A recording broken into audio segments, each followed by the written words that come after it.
This is the Exposure Brief, a weekly dispatch from Swift Signal Digital for AI native founders navigating the 2026 resilience landscape. I'm your host. Every week, we deconstruct the gap between automation claims and regulatory reality.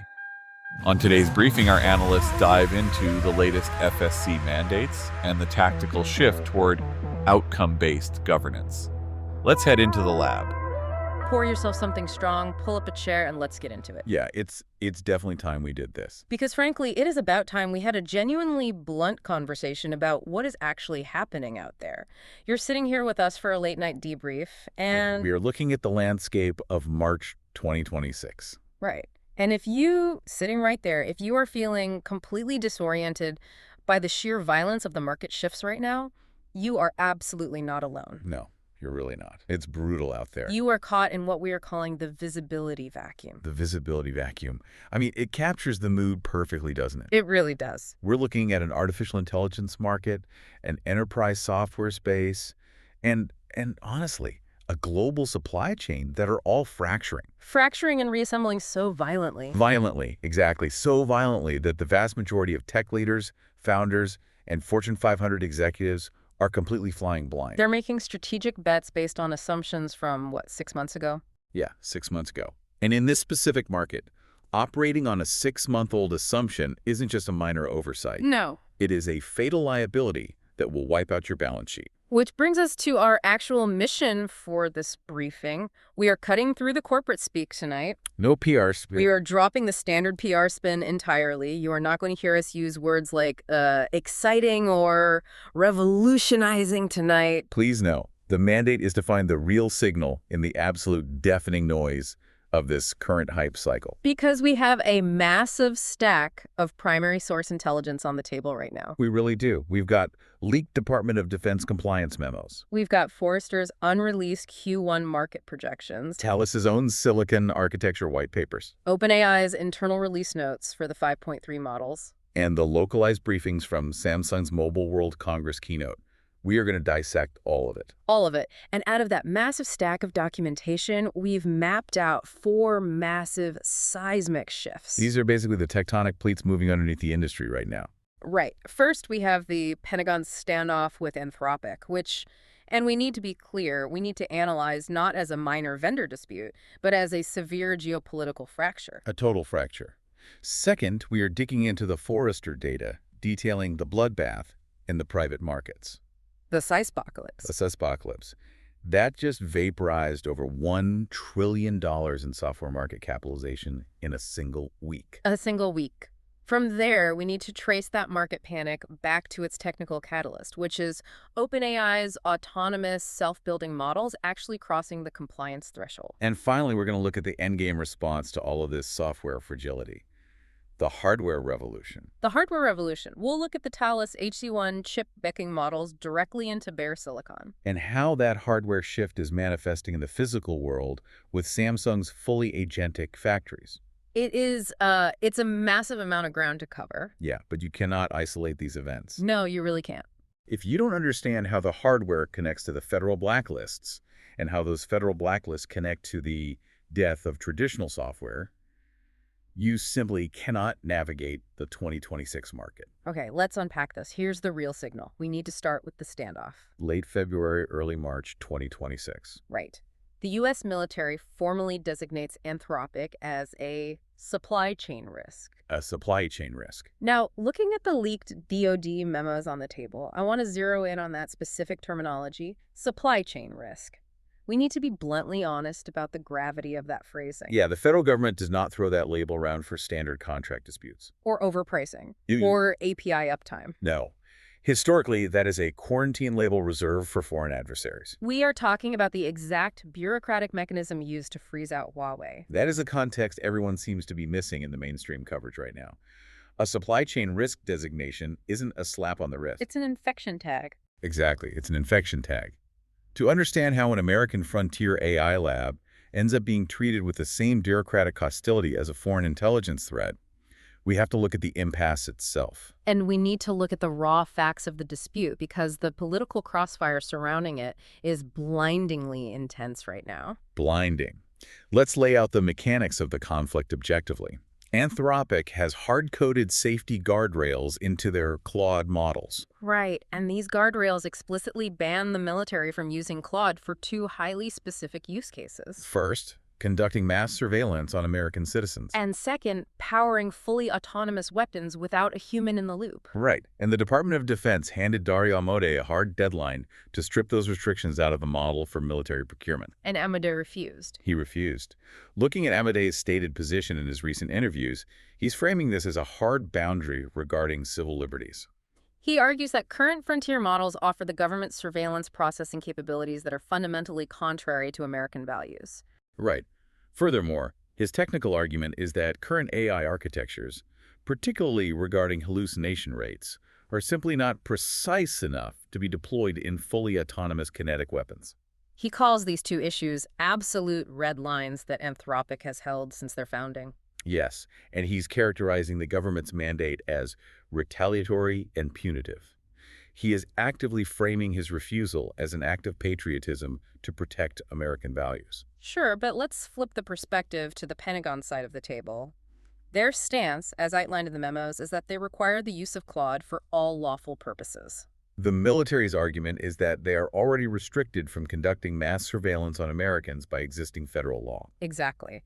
And that internal DoD policies already govern the deployment of autonomous weapons. Therefore, their position is that having a commercial vendor write these specific tactical restrictions into an enterprise contract is completely unacceptable. It's an issue of operational sovereignty for the military. Emil Michael, the Pentagon's chief technology officer, went on the record stating they offered a compromise. A contractual addendum acknowledging existing laws. Right, but Anthropic rejected it as just legalese.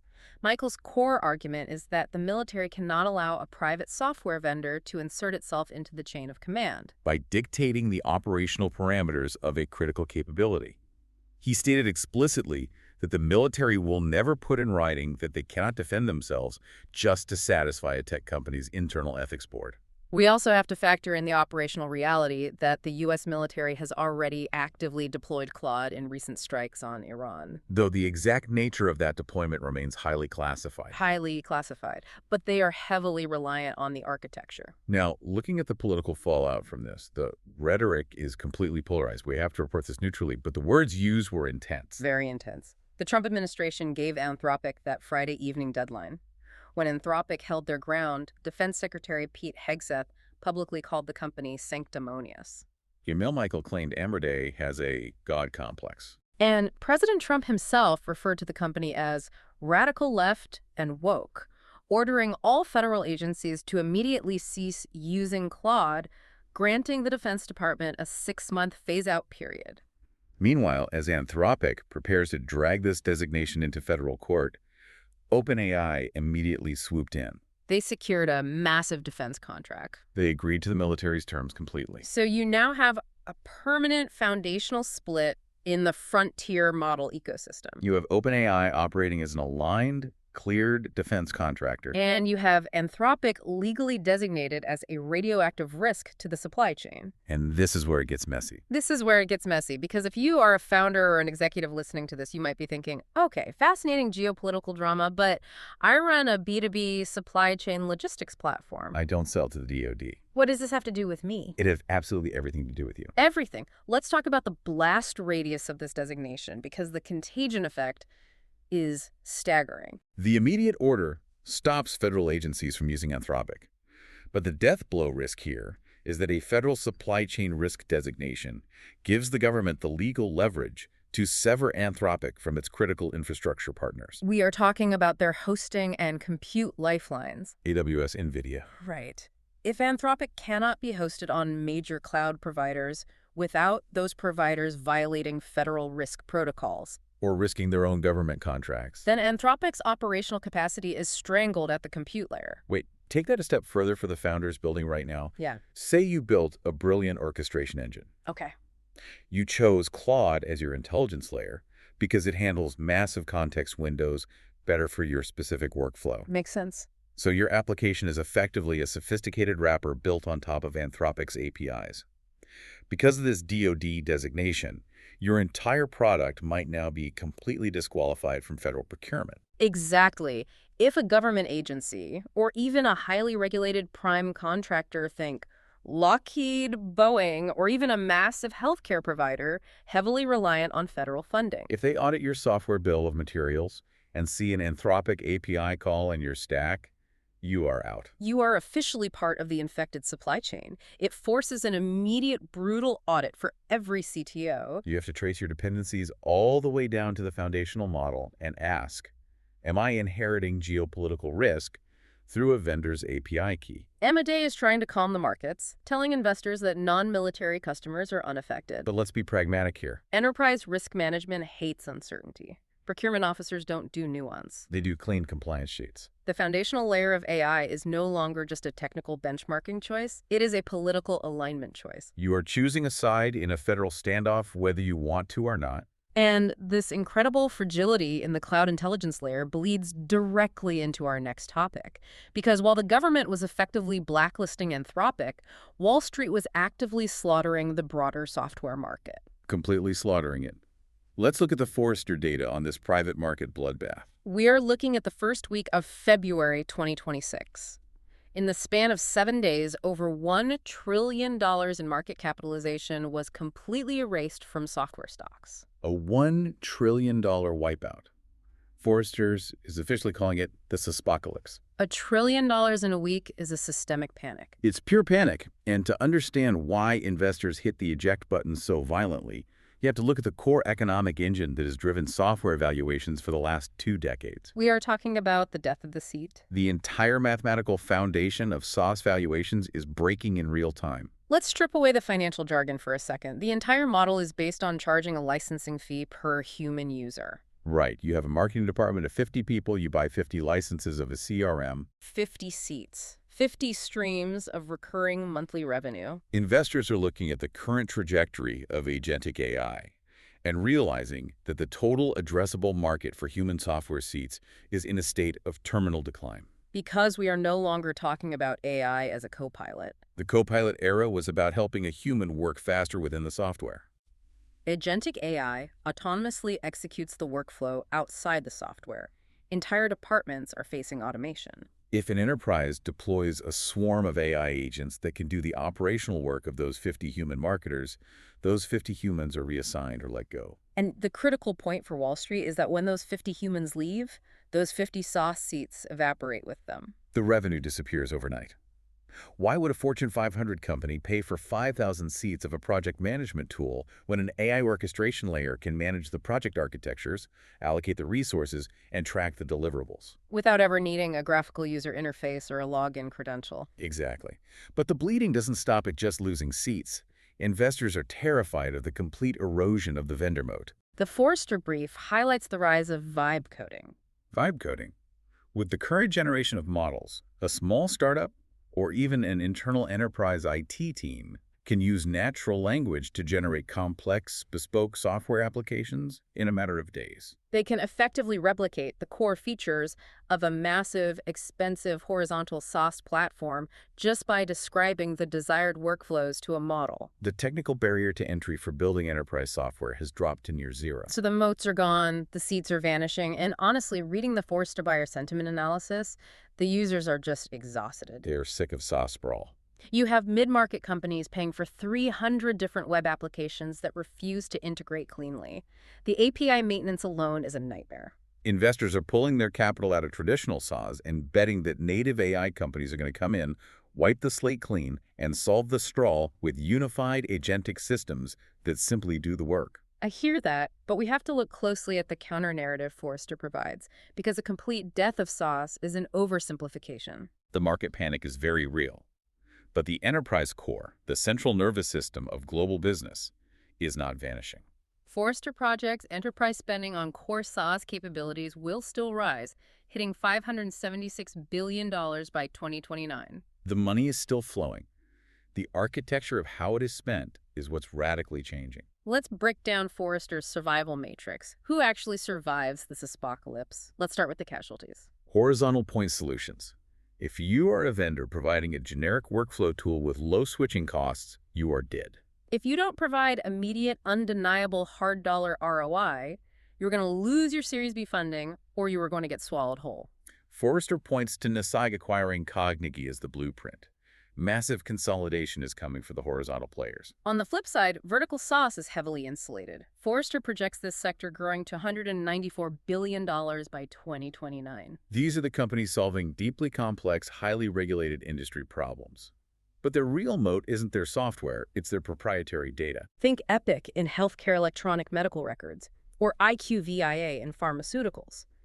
An AI model can write code, but a base model does not inherently possess 20 years of secure patient outcomes. Or deep, localized regulatory compliance workflows. That proprietary ring-fence data is the only defensible moat left. And then you have the titans, the Oracle, Salesforce, ServiceNow tier. They aren't sitting still. No, they are executing massive, incredibly expensive pivots to become AI first. They're shifting away from rigid, deterministic software processes and desperately trying to turn their platforms into agentic control planes. And economically, they are abandoning the per-seat model entirely. They are moving to consumption-based pricing or even outcome-based pricing. You don't pay for the human login, you pay for the compute the agent uses, or you pay a premium for the actual business outcome the agent achieves. They are leveraging their only real advantages. Deep vertical integration, massive armies of consulting partners, and mountains of historical benchmarking data. But even they are vulnerable. The existential threat for the incumbents is disintermediation. If a lighter, faster, cheaper AI orchestration layer manages to sit on top of their massive suites, routing tasks, and pulling data via API, the massive incumbent platform gets abstracted away. They become nothing more than a dumb, expensive database sitting underneath an AI interface. The advice Forrester gives to buyers caught in this vacuum is brutal. They are telling CIOs, do not just buy more AI right now. You have to re-architect. You need to double down on digital maturity and clean up your core data fabric. Because if your underlying data architecture is garbage, your expensive new AI agents are just going to be hyper-efficient distributors of that garbage. And you need to completely renegotiate your vendor contracts, demanding flex credits that allow you to shift your spend from human seats to agent consumption as your workforce automates. And this transition from human-operated software to autonomous agents brings us directly to the technical reality driving the market panic. We need to look at what actually triggered this trillion-dollar wipeout. Because Wall Street didn't just wake up pessimistic. They reacted to a fundamental structural breakthrough in the capability of the models themselves. We have officially crossed what the intelligence calls the autonomy threshold. Let's dig into the OpenAI GPT 5.3 release notes.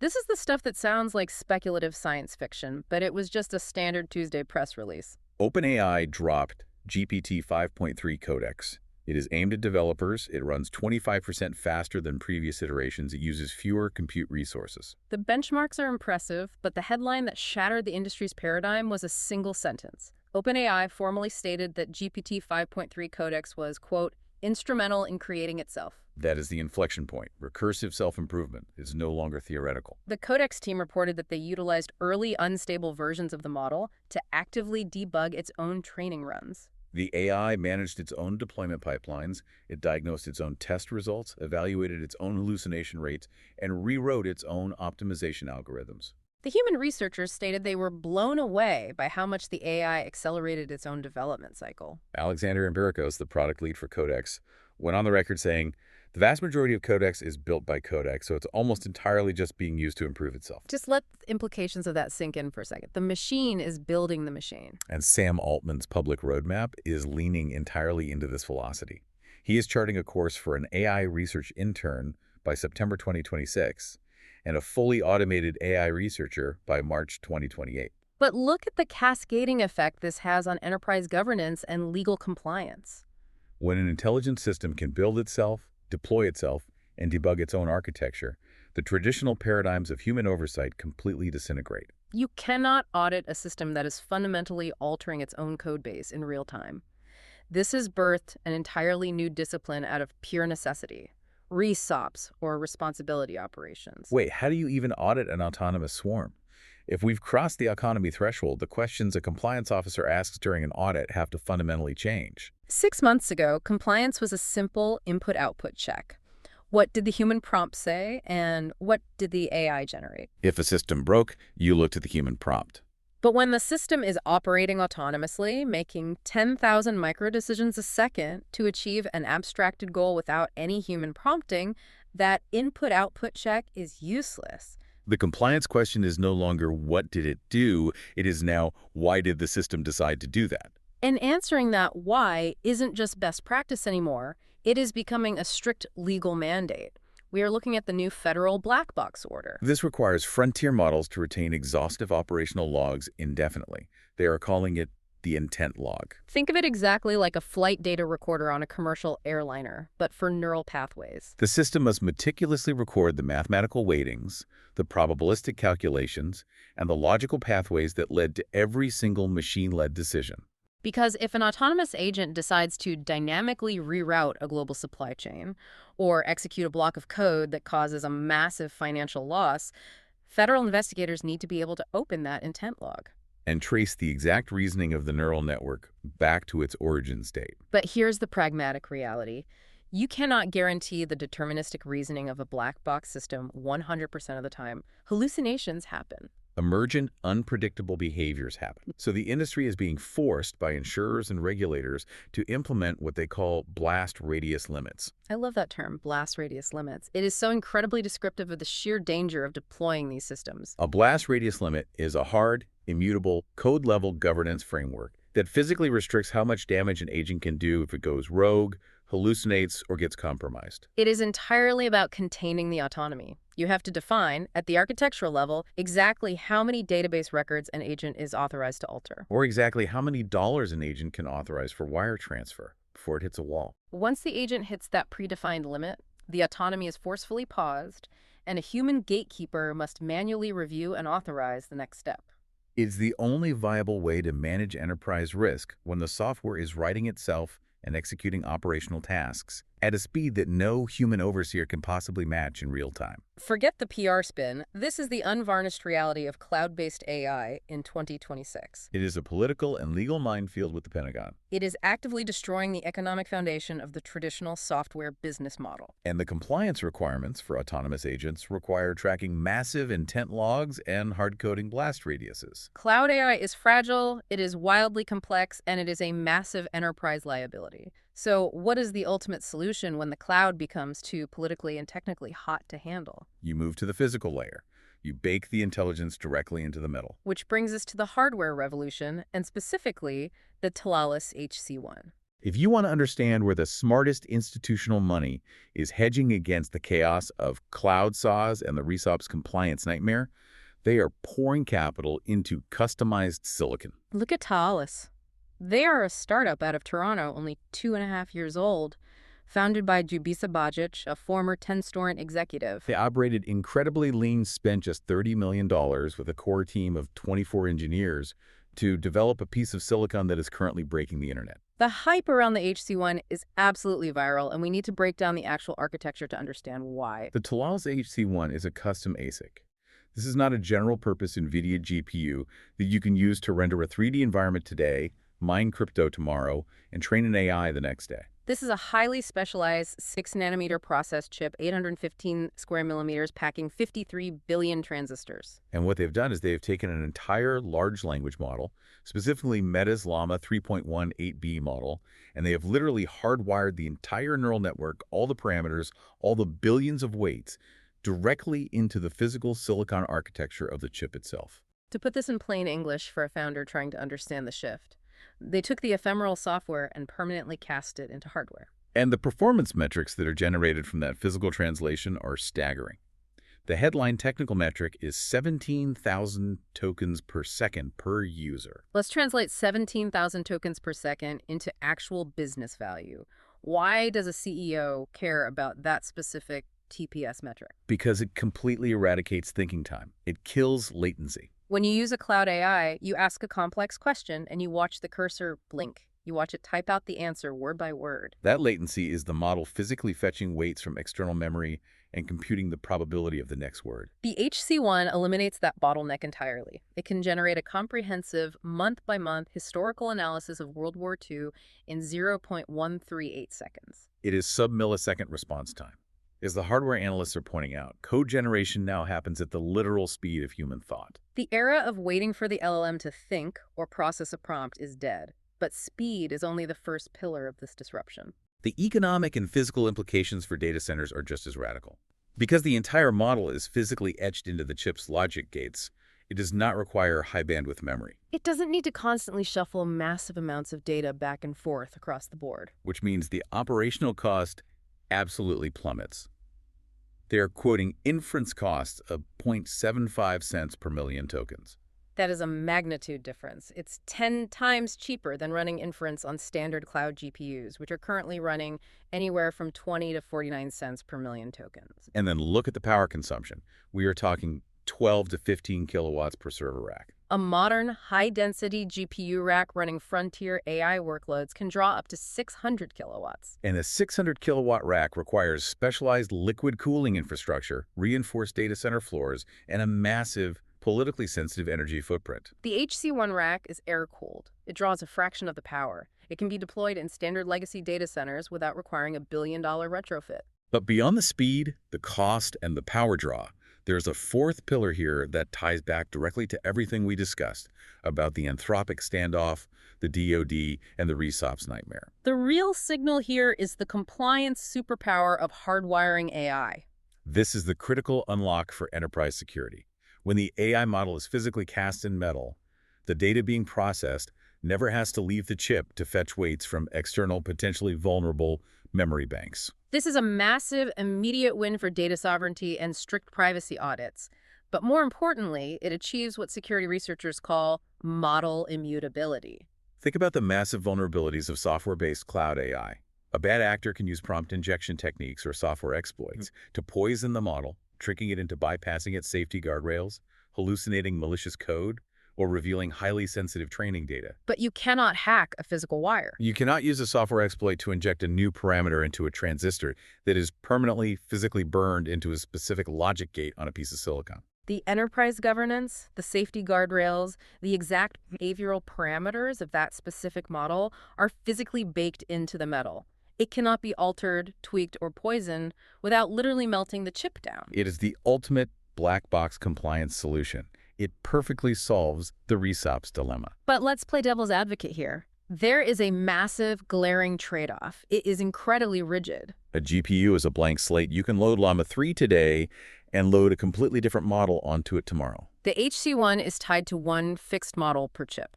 If Meta releases a vastly superior Llama 4 next week, your HC1 chip cannot run it. You have a rack full of obsolete silicon. That is the calculated risk. Taalas has engineered a manufacturing process where updating the model to a new version requires changing just 2 metal layers on the physical chip, which gives them a remarkably rapid 2-month hardware turnaround time for new releases. But you're absolutely correct. You are still physically swapping out server hardware every time you want an AI upgrade. It forces a profound shift in enterprise capital expenditure. You are moving away from dynamic, instantaneous software updates pushed from the cloud and moving toward rapid physical hardware life cycles. But for massive, high-volume, single-model enterprise deployments, think of a major bank processing millions of transactions or a healthcare network analyzing secure patient records, where rock-solid security, sub-millisecond speed, and absolute compliance are paramount. The economics and the immutability guarantees of the HC1 make it a highly attractive alternative to the standard, fragile GPU cloud. Which perfectly sets the stage for our final endpoint. We are moving from AI being hardwired inside the silicon chip to AI autonomously managing the physical world.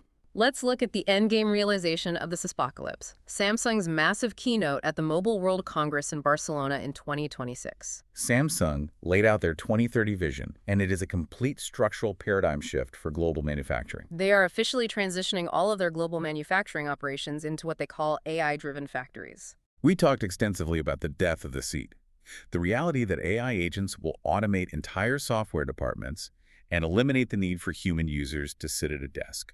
Samsung's factory vision is the ultimate massive physical manifestation of that concept. The middleman is completely dead. In this 2030 vision, there are no human managers sitting at SaaS's dashboards, coordinating supply chains, forecasting inventory, or scheduling maintenance. The core of this transformation relies on scaling agentic AI. Samsung first introduced this agentic concept on their Galaxy S26 mobile devices, allowing the phone to autonomously complete multi-step tasks. But now they are scaling that exact same architecture up to manage heavy industrial infrastructure. These specialized AI agents are capable of autonomously planning, executing, and optimizing decisions across the entire manufacturing value chain. From inbound raw material logistics to active production lines to quality inspection and final outbound shipment. The AI is not just monitoring the factory dashboard, it is actively running the facility. And it is executing that control through an army of robotics, entirely without human intervention. Samsung is deploying humanoid and task-specialized robots across their massive production lines. They have categorized them based on workflow. You have operating robots, handling a core line operations, and broad facility management. You have logistics robots managing the autonomous material handling, warehouse transport, and inventory physical routing. You have assembly robots executing the precision manufacturing tasks. But the critical deployment here, especially in areas where human access is hazardous or physically limited, are the environmental safety robots. These specific units systematically monitor atmospheric conditions, identify structural risks, and proactively mitigate chemical or mechanical hazards. But here's the question. How is the AI actually making these massive physical decisions without crashing a logistics robot into an assembly line? How do you test the autonomy before it breaks something physical? They achieve this safely through the deeply integrated use of digital twins. Before the agentic AI issues a command to increase the assembly line speed or reroute a swarm of logistics robots to a new warehouse sector, it runs an exhaustive simulation in the digital twin. It tests tens of thousands of variables and collision paths in the virtual world, confirms the mathematically optimal outcome, and then instantly executes that decision in the real world. It perfectly bridges the gap between software planning and physical execution with zero human latency. Young-Soo Lee, the head of global technology research at Samsung, framed this transition perfectly during the keynote. He stated that the next phase of innovation is building autonomous environments where AI truly understands operational context in real time and independently executes optimal decisions without waiting for human confirmation. And at their upcoming Samsung Mobile Business Summit, they are introducing a comprehensive governance strategy for expanding this AI autonomy, strictly embedding safety mechanisms from the initial architectural design stage. Because when an autonomous AI is controlling heavy industrial machinery and routing global supply chains, the blast radius of a bad algorithmic decision isn't just a financial loss on a spreadsheet, it's a catastrophic physical destruction. Which brings our late-night debrief full circle. Let's synthesize the so what of everything we've pulled from this stack of intelligence tonight. We started with the geopolitical fracture of Anthropic and the Pentagon's supply chain blacklist. We moved to the trillion-dollar sauce wipeout caused by the death of the human software seat. We looked at the RESOP's compliance nightmare triggered by self-building models, the hardwired speed and immutability of the Taalas ASIC, and finally, Samsung's human-free agentic robotic factories. If you are a founder, an executive, or an institutional investor caught in this visibility vacuum, you absolutely cannot rely on the old playbooks. You need a survival guide based on the brutal realities of March 2026. Here is that direct advice. Number 1, audit your supply chain immediately. You need to know today, not at the end of the quarter, if your critical AI vendors are under a federal freeze or hold a supply chain risk designation. Trace your SBOMs all the way down at the foundational model. The political alignment of your tech stack is now a material existential risk factor. Number 2, you must publish autonomy maps. You can no longer just deploy an AI agent and hope the LLM behaves. You need to clearly, architecturally define what your agents are allowed to independently suggest versus what they are empowered to independently execute. And number 3, implement hard blast radius limits at the code level.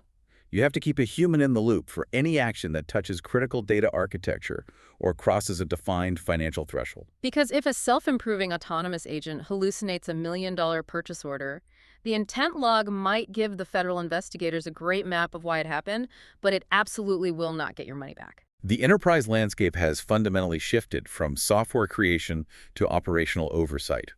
The value is no longer in writing the code or building the interface. The AI does that natively now. The value is entirely in how securely and efficiently you can govern the autonomy. We are going to leave you with a final provocative thought to mull over after we sign off. Look at the exact trajectory we just mapped out tonight. The federal government fundamentally doesn't trust the cloud AI companies. The stock market no longer trusts the traditional SaaS business models. The compliance officers and risk managers don't trust the self-building black box models. I want you to consider a near future, which, based on this data, might only be months away, where cloud software itself is considered simply too vulnerable, too flexible, and too politically volatile to trust at an enterprise scale. It raises the profound possibility that the only way to prove a system is genuinely safe, politically neutral, and legally compliant is to abandon the cloud entirely and permanently cast the AI's brain in physical metal. The ultimate security measure isn't a better software firewall. It is physical immutability. Something to think about the next time you log into a cloud dashboard and assume your data is safe. That's the real signal in the noise for tonight. Stay safe, stay secure, and keep your eyes open. We'll see you on the next deep dive. You've been listening to The Exposure Brief. If today's analysis highlighted a gap in your own product's liability surface area, don't wait for the audit. Head over to theguardrail.beehive.com, join the community, and get our weekly audit checklists. And for a private diagnostic of your narrative risk, visit swiftsignaldigital.card.co. Stay secure.